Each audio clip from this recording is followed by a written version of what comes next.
This lesson is about the incredible flatworm.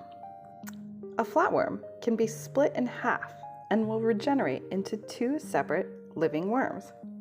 It can regrow new muscle, new skin, and new guts. It can even be split crosswise and regrow a new brain too. It can do this again and again. Scientists know that aging is linked to part of the DNA called telomeres. These are sections of DNA that cap the ends of chromosomes, protecting them from damage and the loss of cell function over time. Shorter telomeres are thought to be an indicator of faster aging.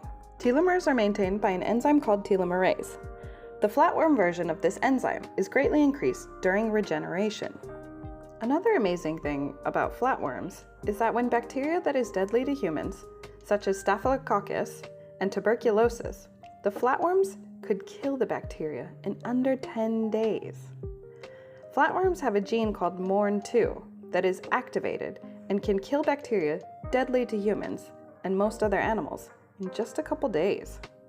Humans actually have this same gene, but for some reason, it is not being activated in us, and we need the help of medicine to kill harmful bacteria.